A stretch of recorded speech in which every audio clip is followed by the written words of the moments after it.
তাহলে আজকে আমরা এই ক্লাসটিতে মূলত আহ, নেতাজি সুভাষ ওপেন ইউনিভার্সিটি থেকে পিজি এডুকেশন বা MA এডুকেশনের 6 পেপারের কিছু সম্ভাব্য প্রশ্ন বা সাজেশন ভিত্তিক প্রশ্ন, আমি বলবো যে এই প্রশ্নগুলো থেকেই তোমাদের প্রশ্ন থাকবে। তাইলে তোমরা 2023 সালে তোমরা যারা করে পরীক্ষা দিচ্ছ এবার, তোমরা প্রত্যেকে এই প্রশ্নগুলো রেডি করে যাবে, ঠিক আছে? এবং সঙ্গে একটা কথা আবার বলি যে এর আগে 2024 সালের উপলক্ষে যে সাজেশনটা তৈরি করেছে সেখান থেকে কিছু প্রশ্ন এখানে আছে, কিন্তু আমি বলবো যে তোমরা এই সাজেশনটাকে অবশ্যই ফলো করে যাবে, ঠিক আছে? তাহলে এখানে 18 নম্বরের জন্য যে প্রশ্নটা দেওয়া আছে সেগুলো তোমরা দেখে নাও। প্রথম প্রশ্ন, শিক্ষা প্রশাসনের ধারণা। শিক্ষা ব্যবস্থাপনা বলতে কি বোঝায়? ব্যবস্থাপনা ও প্রশাসন কিভাবে একে অপরের সঙ্গে সম্পর্কিত? দেখো এটার মধ্যে পার্থক্য পাওয়া যায়, কিন্তু সম্পর্কটা বেশিরভাগ বইয়ে দেওয়া নেই বা খুব কম বই, একটা বা দুটো বইয়ে দেওয়া আছে। তো সেক্ষেত্রে আমি বলবো যে যদি সম্পর্কের কথা বলে তাহলে এটা মাথায় রাখতে হবে যে ব্যবস্থাপনার যে একটা লক্ষ্য আছে সেটা যেমন এক, প্রশাসনের কিন্তু লক্ষ্যটা অনেকটা এক, ঠিক আছে? তাহলে লক্ষ্যের দিক থেকে এক, বিষয়বস্তুর দিক থেকে এক, পদ্ধতিগত দিক থেকে এক। তাহলে এই বিষয়গুলো কিন্তু তোমরা কিন্তু একটু দেখে নেবে। তাহলে এই সমস্ত পয়েন্টগুলো থেকেই কিন্তু তোমাদের সম্পর্ক তৈরি হয়, হ্যাঁ? এরপর শিক্ষা প্রশাসকের ব্যবস্থাপনা সংক্রান্ত বিভিন্ন কার্যাবলী। তাহলে শিক্ষা প্রশাসক যারা আছে, যারা নেতৃত্ব দিয়ে থাকে, তো তারা ব্যবস্থাপনার ক্ষেত্রে কি রকমের কাজগুলো করে সেগুলো তোমাদের এখানে আলোচনা করতে হবে, ঠিক আছে? তাহলে এটা হচ্ছে গুরুত্বপূর্ণ একটা প্রশ্ন। এরপর ২ নম্বরটা হচ্ছে শিক্ষার প্রশাসনের বিভিন্ন তথ্যগুলি সম্পর্কে লিখো বা তথ্যগুলি কী, কী? তাহলে এই যে শিক্ষার প্রশাসন যে আছে সেক্ষেত্রে বিভিন্ন রকমের যে তথ্যগুলো আছে বা দিকগুলো আছে সেগুলো তোমাদের এখানে লিখতে হবে। এরপর হচ্ছে শিক্ষা প্রশাসনে ব্যবহৃত যেকোনো ২ টি ধ্রুপদী বা ক্লাসিক্যাল, মানে এখানে প্রাচীনের কথা বলা হয়েছে, ঠিক আছে? তত্ত্বের নাম লিখতে হবে এবং যেকোনো একটি নব্য ধ্রুপদী বা নতুন যে তত্ত্ব আছে, ঠিক আছে? অর্থাৎ ক্লাসিক্যাল তত্ত্বের বা প্রাচীন তত্ত্বের ভিত্তিতে তার পরবর্তী যে তত্ত্বটা তৈরি হয়েছে সেটা তোমাদের আলোচনা করতে হবে। ঠিক আছে? এরপর ৩ নম্বরটা হচ্ছে শিক্ষা পরিকল্পনার ধারণা দাও। শিক্ষা পরিকল্পনার বিভিন্ন অভিমুখ বা অ্যাপ্রোচ গুলি সম্পর্কে লেখো। তাহলে এখানে শিক্ষা পরিকল্পনার যে বিভিন্ন দৃষ্টিভঙ্গি আছে সেটা কি? সেটা হচ্ছে কি তোমার কস্ট বেনিফিট এফেক্ট, ওটাকে আম যে পার্ট, তারপর মানব সম্পদ উন্নয়ন পরিকল্পনা। তো এই রকমের যে পয়েন্টগুলো যে আছে বা দৃষ্টিভঙ্গিগুলো আছে এগুলো কিন্তু এখানে আলোচনা করতে হবে। এবং আমাদের দেশে বা ভারতবর্ষে শিক্ষা পরিকল্পনার যে বিভিন্ন অসুবিধাগুলো আছে সেগুলো তোমাদের লিখতে হবে। অর্থাৎ সেখান থেকে যদি তোমরা যদি ২ টো ৩ টা যদি আ আ উম আ দৃষ্টিভঙ্গির যে অসুবিধা পড়ে নাও তাহলেই দেখবে যে তোমরা এগুলো কিন্তু খুব ইজিলি তোমরা লিখতে পারবে। ঠিক আছে? এরপর হচ্ছে ৪ নম্বর, নেতৃত্বের সংজ্ঞা দাও। একজন সুদক্ষ নেতার বিভিন্ন কার্যাবলী কি?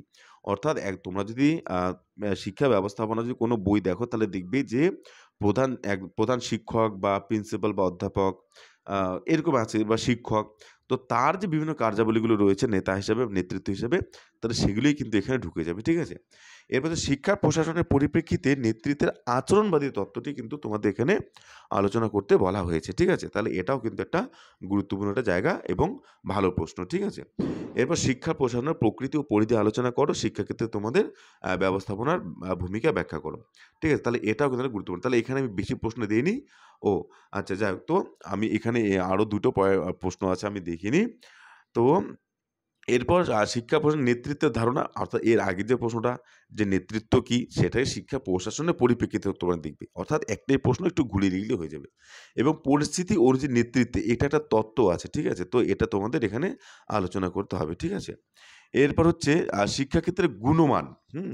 এর ধারণা ব্যাখ্যা করো। অর্থাৎ শিক্ষার ক্ষেত্রে যে একটা কোয়ালিটি, ঠিক আছে? তো তার ধারণাটা তোমাদের দিতে হবে এবং শিক্ষার ক্ষেত্রে সার্বিক গুণমান নিয়ন্ত্রণের ব্যবস্থাপনার প্রয়োগ, ঠিক আছে? তো সেই সম্পর্কে তোমাদের একটা আলোচনা করতে হবে। এরপর শিক্ষা ব্যবস্থাপনার কেন্দ্রীয় ও রাজ্য সরকারের পারস্পরিক আলোচনা। অর্থাৎ পারস্পরিক যে ওরা যে ভূমিকা পালন করে। কেননা আমাদের যে ভারতবর্ষ আছে, আমাদের ভারতবর্ষে কি হয়? প্রত্যেকটা স্তরের শিক্ষা ব্যবস্থায় দেখো, যদি আমরা কলেজের কথাই বলি তাহলে এখানে যদি আমরা টিচারদের কথা বলি তাহলে দেখা যাবে যে একটা হচ্ছে কেন্দ্রীয় সরকার বেতন দেয় একটা অংশ এবং কিছু অংশ হচ্ছে রাজ্য সরকার, এবং এই ২ সরকার মিলেই কিন্তু শিক্ষকদের বেতন দেওয়া হয়। সঙ্গে কিন্তু এই শিক্ষার সামগ্রিক বিষয়টাই কিন্তু তারা কিন্তু কেন্দ্র এবং রাজ্য দুজন মিলেই কিন্তু দেখে। ঠিক আছে? তো এই জায়গাটা তোমরা একটু ভালো করে এখানে দেখবে। এই প্রশ্নটা তোমাদের এখানে আসবে। এরপর হচ্ছে প্রতিষ্ঠান বা সংস্থার ধারণা দাও। তাহলে প্রতিষ্ঠান বা অর্গানাইজেশন আমরা কাকে বলবো? ইনস্টিটিউশন বা অর্গানাইজেশন, ঠিক আছে? তো এটা ধারণা দেবে। তারপর শিক্ষা প্রশাসনের ক্ষেত্রে বিকেন্দ্রীকরণ। এখানে বিকেন্দ্রীকরণ এই কথাটা মানে হচ্ছে ডিসেন্ট্রালাইজড, ঠিক আছে? বা সেন্ট্রালাইজেশন, ঠিক আছে? তো এটা কি জিনিস? দেখো এখানে আমি একটা এক্সাম্পল দিচ্ছি এই মুহূর্তে। সেটা হচ্ছে মনে করো যে কোনো একটা কলেজের কোনো একটা বিভাগ আছে, যেমন আমাদের এডুকেশন সাবজেক্ট। তো এডুকেশন সাবজেক্টে মনে করো যে কেউ একজন হেড আছে। তাই হেড যে আছে তার হেডের কাছে সম্পূর্ণ ক্ষমতা থাকে, কিন্তু যখনই এই এডুকেশন ডিপার্টমেন্টটাকে আবার কতগুলো কোঅর্ডিনেটে ভাগ করে দেওয়া হলো, অর্থাৎ পার্ট 1 টা ইনি দেখবেন, পার্ট 2 ইনি দেখবেন, এর এই পেপারটা ইনি দেখবেন, এনার এই পেপারটা এই দেখবেন। তাহলে কি হচ্ছে, সেই একটা ক্ষমতার জায়গাকে যখন অনেকজনের মধ্যে ভাগ করে দেওয়া হচ্ছে, সেটাকেই কিন্তু বিকেন্দ্রীকরণ বা ডিসেন্ট্রালাইজেশন বলা হয়। ঠিক আছে? তো এই যে ডিসেন্ট্রালাইজ করাটা, এটা কি একদিকে সুবিধা আছে, অসুবিধা আছে। তো এগুলোই কিন্তু তোমাদের আলোচনা করতে হবে। ঠিক আছে? তো এটাও কিন্তু একটা খুব গুরুত্বপূর্ণ একটা প্রশ্ন এবং ভালো প্রশ্ন। আশা করি তোমরা বুঝে যাবে, এই ক্ষুদ্র আলোচনায় কিছুটা হলেও তোমরা বুঝবে।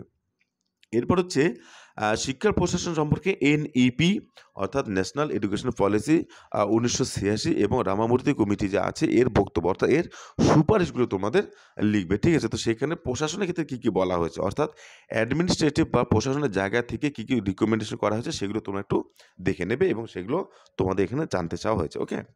এরপর হচ্ছে শিক্ষার বেসরকারিকরণের সাথে জড়িত সমস্যাগুলি কী কী? অর্থাৎ আমরা যে শিক্ষাকে বেসরকারিকরণ করছি, যেমন যদি আমরা স্কুলের কথা বলি বা কলেজের কথা বলি, ইউনিভার্সিটির কথা বলি, তাহলে বর্তমানে দেখা যাচ্ছে কি সরকারি যে কলেজগুলো আছে সঙ্গে কিন্তু বেসরকারি কলেজও কিন্তু একইভাবে বা তার থেকে দ্রুত গতি কিন্তু বেড়ে চলছে। তাহলে সেই ক্ষেত্রে সমস্যাগুলো কী কী হয় বেসরকারি করণের ক্ষেত্রে বা বেসরকারি প্রতিষ্ঠানের ক্ষেত্রে, সেগুলো কিন্তু তোমাদের এখানে আলোচনার বিষয় বা সেগুলো জানতে চাওয়া হয়েছে। এরপর সরকারি এবং বেসরকারি শিক্ষার প্রতিষ্ঠানগুলির মধ্যে কি অংশীদারিত্ব গড়ে তোলা প্রয়োজন আছে? অর্থাৎ এই দুটোর মধ্যে কি একটা কোনো একটা কি ওদের মধ্যে কি একটা আদান-প্রদানের ভাব বা অংশীদার হবে, এটার কি একটা প্রয়োজনীয়তা আছে? সেক্ষেত্রে তোমার মতামত চাইছে। ঠিক আছে? তাহলে এটা একটা ভালো প্রশ্ন। এর মধ্যে শিক্ষা প্রশাসনের বিকাশ বলতে কি বোঝো? অর্থাৎ শিক্ষা প্রতিষ্ঠান বলছে। Educational institution. তো দেখো, শিক্ষার উন্নতি হওয়া এক জিনিস এবং শিক্ষা প্রতিষ্ঠানের উন্নতি হওয়া আরেক জিনিস। ঠিক আছে? তো এটা প্রতিষ্ঠান মানে প্রতিটা বিল্ডিং, ইনফ্রাস্ট্রাকচার এগুলোর কথা ভাববে তোমরা একটু, হ্যাঁ? মানে আগে ওগুলোকে গুরুত্ব দেবে এবং তারপর শিক্ষার কোয়ালিটি ইত্যাদি বিষয়গুলো। যেহেতু এটা প্রতিষ্ঠানের কথা বলছে, হ্যাঁ? তো এটা তোমরা একটু ভালো করে বুঝবে। এরপর শিক্ষা প্রতিষ্ঠানের বিকাশের জন্য যে পরিবর্তন দরকার তাতে বাধা আসার কারণগুলো কী, কী? অর্থাৎ শিক্ষা প্রতিষ্ঠানটাকে যখন আমরা উন্নতি করব বা পরিবর্তন করতে হবে, তো সেই সময় কী, কী বাধাগুলো আসে সেগুলো তোমাদের এখানে জানতে চাওয়া হয়েছে। এরপর হচ্ছে প্রাতিষ্ঠানিক পরিকল্পনা কী? প্রাতিষ্ঠানিক পরিকল্পনার পরিধিও গুরুত্ব আলোচনা করো। কেননা শিক্ষা পরিকল্পনা যেমন একটা পার্ট, ঠিক একইভাবে কিন্তু প্রাতিষ্ঠানিক পরিকল্পনা একটা গুরুত্বপূর্ণ পার্ট। এইজন্য আমি বলব এই দুটো বিষয়কেই ভালো করে জানা খুব দরকার। এই দুটো বিষয় জানলে তোমরা অন্যান্য প্রশ্নগুলো তোমাদের অনেকটা ক্লিয়ার হয়ে যাবে। ঠিক আছে? তো এরপর হচ্ছে ৬ নম্বর প্রশ্ন, শিক্ষা প্রতিষ্ঠানে দেখা যায় এমন ধরনের বিভিন্ন দ্বন্দ্বগুলো। অর্থাৎ দেখো, আমরা যদি শিক্ষাটাকে যদি আমরা একটা সামাজিক প্রক্রিয়া বলি যে education is a social process, তাহলে কি দেখা যাবে? যে আমাদের সমাজের মধ্যে যেমন আমরা আমাদের পরিবারের মধ্যে কি একে অপরের সঙ্গে থাকি, তাহলে এটা কিন্তু দেখা যাবে শিক্ষার ক্ষেত্রে ছেলেরা বা মেয়েরা বা ক্লাসমেটরা ওরা একে অপরকে সহায়তা করে। তাহলে কি সমাজের প্রক্রিয়া এখানে দেখা যাচ্ছে। এবার আমাদের মধ্যে যেমন পাড়ায়, পাড়ায় বা বাড়িতে, বাড়িতে একটা পাড়ায় এই বাড়ির সঙ্গে ওই বাড়ির দ্বন্দ্ব থাকে, তেমনি কিন্তু দেখা যাবে যে স্কুলের মধ্যে বা ক্লাসের মধ্যে ফার্স্ট বয়ের সঙ্গে সেকেন্ড বয় বা অন্যদের দ্বন্দ্ব থাকে। তো এইরকম বিষয়গুলোকেই কিন্তু এখানে কিন্তু তোমাদের একটু তুলে ধরতে হবে। ঠিক আছে? যে এরকম দ্বন্দ্বগুলো থাকে এবং এগুলোকে নিরসন করার জন্য তোমার কী, কী করণীয় উচিত, এটা কিন্তু তোমাদের এখানে জানতে চাওয়া হয়েছে। ওকে? তো এরপর শিক্ষাক্ষেত্রে ব্যবস্থাপনা বিজ্ঞানের প্রয়োগ আলোচনা করো। তারপর শিক্ষণে এনসিটিই এর ভূমিকা আলোচনা করো এবং ন্যাক, ঠিক আছে? ন্যাশনাল অ্যাসেসমেন্ট অ্যাক্রিডিটেশন কাউন্সিল, এই যে পরিদর্শন যে হয় বিভিন্ন কলেজগুলোতে, তো তখন আইকিউএসি এর ভূমিকা কী? আইকিউএসি মানে ইন্টারনাল কোয়ালিটি অ্যাসুরেন্স সেল। ঠিক আছে? তো এর ভূমিকা কী? ঠিক আছে? তো তোমরা যারা করে কলেজের সঙ্গে যুক্ত, তো তোমরা তো ভালো করে জানবেই। তো এটাও কিন্তু একটা ভীষণ প্র্যাকটিক্যাল একটা প্রশ্ন। ঠিক আছে? আমার মনে হয় যে বর্তমানে ভীষণভাবে প্র্যাকটিক্যাল বা ভীষণভাবে প্রয়োজন। ঠিক আছে? এরপরে ৭ নম্বরের প্রশ্ন হচ্ছে কি, যে নিয়ন্ত্রণ প্রক্রিয়া কি? অর্থাৎ আ কন্ট্রোল প্রসেসটা কি? সেটা ব্যাখ্যা করো। শিক্ষাক্ষেত্রে মান নিয়ন্ত্রণকারী, অর্থাৎ শিক্ষার যে মান নিয়ন্ত্রণ করে যে বিভিন্ন সংস্থাগুলো আছে যেমন ন্যাক, ঠিক আছে? তো এইরকম যে বিভিন্ন সংস্থাগুলো আছে, তো সেগুলো সম্বন্ধে তোমাদের সংক্ষিপ্ত আকারে লিখতে হবে। ঠিক আছে? এটা। এরপর হচ্ছে কি, আম শিক্ষা প্রশাসনে সিদ্ধান্ত গ্রহণের প্রক্রিয়া সম্পর্কে আলোচনা করো। এটা একটা প্রশ্ন। তারপর সম্পাদিত কাজের মূল্যায়ন সম্বন্ধে, অর্থাৎ পারফরম্যান্স অ্যাপ্রাইজাল এটা কি? এটা সম্পর্কে টিকা লিখতে বলছে। তারপর শিক্ষাক্ষেত্রে আর্থিক বরাদ্দের উৎসগুলো সম্বন্ধে লেখো। এই যে শিক্ষাক্ষেত্রে যে অর্থ যে বরাদ্দ করা হয়, তো তার উৎসগুলো কি, কি? কোন জায়গাগুলো থেকে সেগুলো পাওয়া যায় বা ও আসে আরকি। তো সেগুলো সম্পর্কে তোমাদের লিখতে হবে। এরপর যে মানব সম্পদের বিকাশ অর্থাৎ আমি এইচআরডি লিখে রেখেছি হিউম্যান রিসোর্স ডেভেলপমেন্ট এর প্রকৃতি আলোচনা করতে হবে। এরপর হচ্ছে এটা কিন্তু ওই যে হিউম্যান রিসোর্স ডেভেলপমেন্ট যে অ্যাপ্রোচ আছে ওটার থেকেই কিন্তু তোমরা কিন্তু এই পরিকল্পনা পাবে শিক্ষা পরিকল্পনা। ঠিক আছে? ওকে তারপর হচ্ছে কি শিক্ষা ব্যবস্থাপনার তত্ত্বাবধানের ধারণা এবং তত্ত্বাবধান এবং পরিদর্শনের পার্থক্য আলোচনা। তাহলে এটাও কিন্তু একটা ভালো একটা প্রশ্ন। এরপর শিক্ষা তত্ত্বাবধায়কের গুণাবলীগুলো কি, কি? একজন তত্ত্বাবধায়ক বা একজন ইন্সপেক্টর যে আছে তার কি, কি গুণাবলী থাকা দরকার? দেখো তত্ত্বাবধায়ক, পরিদর্শক এবং তত্ত্বাবধায়কের মধ্যে একটু পার্থক্য আছে। এটা তোমরা একটু দেখে নেবে। ওকে? কিন্তু দুজনের গুণাবলীগুলো প্রায় একই রকম। জাস্ট একটু আলাদা। ঠিক আছে? এরপর হচ্ছে শিক্ষা প্রতিষ্ঠানের নেতৃত্বের কাজে হিসাবে যোগাযোগের ভূমিকা লেখো। তাহলে শিক্ষা প্রতিষ্ঠানে একজন নেতা বা যে প্রশাসক তার যদি যোগাযোগ যদি ভালো না থাকে তাহলে সেই প্রতিষ্ঠান বা সেই প্রতিষ্ঠানের যে সম্পদগুলো আছে তারা কিন্তু কোনোদিন উন্নতি করতে পারবে না এবং কোনোদিন সেখানে কিন্তু গুণমান সম্পন্ন শিক্ষা প্রদান করা সম্ভব নয়। ঠিক আছে? এবার শিক্ষার ক্ষেত্রে মানব সম্পদ উন্নয়ন মন্ত্রকের ভূমিকা লেখো। তাহলে minister of human resource development. তো এই যে একটা যে বর্তমানে তোমরা দেখো যে সমস্ত আ আমাদের যে শিক্ষা যে ব্যবস্থা বর্তমানে কিন্তু এই যে লাইনটা যে আছে বা এই যে প্রশ্ন আছে এই জায়গা থেকে বা এই বিষয়টি থেকেই কিন্তু চালিত হচ্ছে। তাহলে এটাও একটা গুরুত্বপূর্ণ একটা বিষয় তোমাদের জানাও প্রয়োজন। সঙ্গে পরীক্ষায় একটা গুরুত্বপূর্ণ একটা প্রশ্ন। তারপর শিক্ষাক্ষেত্রে সরকারি অনুদানের প্রকারভেদ আলোচনা করো। তাহলে এটা।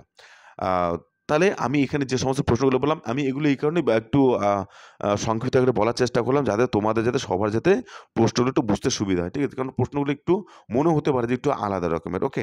তাহলে যাই হোক তোমরা যারা নতুন আমি এই আমার এই ক্লাসটিতে ডেসক্রিপশন বক্সে একটু টেলিগ্রাম লিঙ্ক দেওয়া থাকবে। তোমরা ওখানে জয়েন করে যাবে। আমি যতটুকু পারব তোমাদের পেপারের উপর নোট দেব। ঠিক আছে? ধন্যবাদ সবাইকে।